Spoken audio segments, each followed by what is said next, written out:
भाजपाचे मंत्री राधाकृष्ण विखे पाटील यांनी नुकतंच एक वक्तव्य केलं की शेतकऱ्यांना आता सवय झाली सोसायटी काढायची आणि सोसायट्या थकवायच्या आणि कर्जमाफी मागायची। मला त्यांना सांगायचंय, तुमचेच मुख्यमंत्री देवेंद्र फडणवीस यांनी निवडणुकीच्या आधी आम्ही पुन्हा सत्तेत आल्यानंतर शेतकऱ्यांचा सातबारा कोरा करू असं आश्वासन दिलं होतं। शेतकऱ्यांनी तुमच्याकडे कर्जमाफी मागितली नव्हती। शेतकरी भिकारी नाही। आपलं केंद्रामध्ये सरकार आहे, राज्यामध्ये सरकार आहे।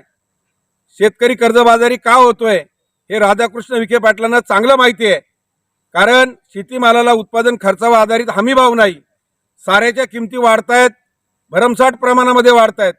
कारण त्या ज्या वस्तू निर्माण केलेल्या आहेत त्याची उत्पादन करता ज्या कंपन्या असतील किंवा जे कोण तयार करणारे असतील त्यांना त्या परवडत नाही, म्हणून त्याच्या किमती भरमसाठ वाढत चाललेल्या आहेत। परंतु शेती आज तोट्याची बनत चाललेली आहे। एका बाजूला खर्च वाढत चाललेला आहे आणि दुसऱ्या बाजूला मात्र शेतीमालाला भाव नाही। माझं त्यांना सांगणं आहे की केंद्रामध्ये सरकार आहे, राज्यामध्ये तुमचं सरकार आहे। तुमच्यामध्ये जर दानत असेल, हिम्मत असेल तर शेतकऱ्यांना उत्पादन खर्चावर आधारित हमी भाव द्या। शेतकरी भिकारी नाही, तुमच्या दारात यायला मोकळा नाही। कारण एका दाण्याचे 1000 दाणे करण्याची ताकद आमच्या शेतकऱ्याच्या मनगटामध्ये आहे आणि अवघ्या जगाचा पोशिंदा आपण त्याला म्हणतो। त्यामुळं शेतकऱ्याच्या बाबत अशी वक्तव्य यापुढच्या काळामध्ये खपून घेतली जाणार नाही। तुमच्यामध्ये जर हिम्मत असेल तर शेतीमालाला उत्पादन खर्चावर आधारित हमी भाव द्या।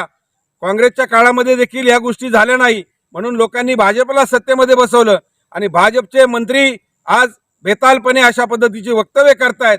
आपल्याला थोडी तरी शरम वाटली पाहिजे आणि म्हणून या वक्तव्याचा मी तमाम शेतकऱ्यांच्या वतीनं मी या ठिकाणी जाहीर निषेध करतो आणि या पुढच्या काळामध्ये आपण जबाबदार मंत्री आहात, जबाबदारीने वक्तव्य करत चला।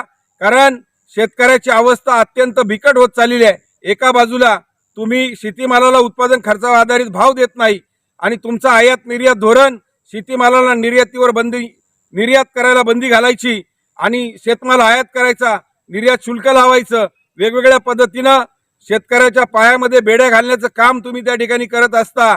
दुसऱ्या बाजूनी आसमानी संकट, आज अतिवृष्टीमुळे पावसामुळे प्रचंड प्रमाणामध्ये शेतकऱ्यांचं नुकसान झालेलं आहे। अरे हा शेतकरी म्हणजे आमचा अवघ्या जगाचा पोशिंदा आहे आणि त्या शेतकऱ्याची चेष्टा करण्याचं काम तुम्ही त्या ठिकाणी करत आहात। या वक्तव्याचा तमाम शेतकऱ्यांच्या वतीनं मी या ठिकाणी जाहीर निषेध करतो।